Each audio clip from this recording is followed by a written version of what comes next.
আবারও বড়সড় চুরির ঘটনা ঘটল কলকাতা মালদাগামী গৌড় এক্সপ্রেসে। যেটি জানা গেছে, সৌমেন্দ্র নারায়ণ ঘোষ কলকাতা থেকে মালদায় আসছিলেন গৌড় এক্সপ্রেসে। তিনি জানান, AC2 টায়ারে A3 কোচে তিনি ওঠেন। এরপর শিয়ালদা থেকে আসার সময় রাত 11:30 নাগাদ তিনি ঘুমিয়ে পড়েন এবং 3:58 নাগাদ তার ঘুম ভাঙলে দেখেন পাকুড় ঢোকার মুখে কেউ বা কারা তার ব্যাগে থাকা 4টি মোবাইল এবং নগদ 68,000 টাকা নিয়ে চম্পট দেয়। এরপর তিনি পুলিশে জানান এবং মালদা টাউন স্টেশনে এসে জিআরপিতে অভিযোগ জানান। ইতিমধ্যেই তিনি রেলওয়ে পুলিশের বিরুদ্ধে যাত্রীদের নিরাপত্তা নিয়ে অভিযোগ তুলেছেন। যদিও তার বক্তব্য তার সবকিছু যাতে উদ্ধার করে দেওয়া হয়। যদিও অভিযোগ পাওয়ার পর গোটা ঘটনা তদন্ত শুরু করেছেন মালদা টাউন স্টেশন জিআরপি। দেখুন সম্পূর্ণ খবর বিস্তারিত।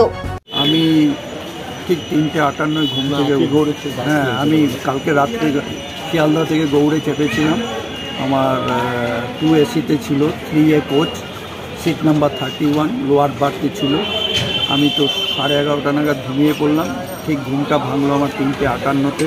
জাস্ট মুরারুই ছেড়েছে, পাকুড় ঢুকবে, সে সময় দেখছি আমার পিটু ব্যাগটা নেই। ব্ল্যাক কালারের একটা ব্যাগ ছিল, উপরে প্লুডা লেখা ছিল।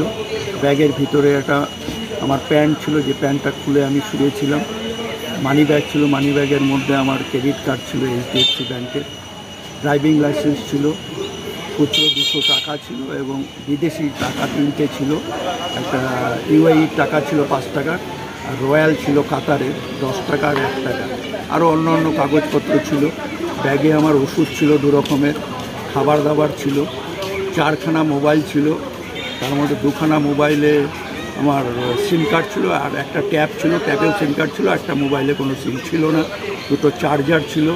আমি রিসেন্টলি কাতার গিয়েছিলাম, কাতারে একটা AFC কাপের টুপি ব্ল্যাক কালারের কিনেছিলাম। AFC কাপ এমবস করা আছে, ওই টুপিটাও ছিল। আর 2টো খামের মধ্যে আমার টাকা ছিল, একটাতে 32,500 আর একটাতে বোধহয় 36,000 কি 37,600 টাকা ছিল। আরও খাবার দাবার ছিল আমার, একটা প্যাকেটে লাড্ডু ছিল, 3টে খেজুরের প্যাকেট ছিল, আর ঘরের চাবি ছিল, আমার মালদার ঘরের চাবিটা ছিল। অবশ্যই আতঙ্কিত, কারণ আমি আজ দৌড় চালু হয়েছে 80 সালে, তবে থেকে যাতায়াত করছি 45 বছর ধরে। কোনোদিন আমার এরকম হয়নি, this is the first time. হ্যাঁ, জিআরপিএ কমপ্লেন করেছি, ডায়েরি নিয়েছি, রিসিভ করেছি, হ্যাঁ এফআইআর করেছি। ওরা এফআইআর নাম্বারটা দেয়নি, বলো এটা দিয়ে কাজ হবে, ওরা সাইথিয়ানা কোথায় পাঠাবে সেখান থেকে বলে। অবশ্যই গাফিলতি আছে, কেন আমি ট্রেনে যখন উঠে দেখলাম, দেখে আমি কোচ অ্যাটেন্ডেন্টকে খুঁজে পাচ্ছি না। দেখলাম সে শুয়ে আছে ভিতরে, তাকে ডাকলাম, এলো। তারপরে কিছুক্ষণ বাদে পুলিশও এলো।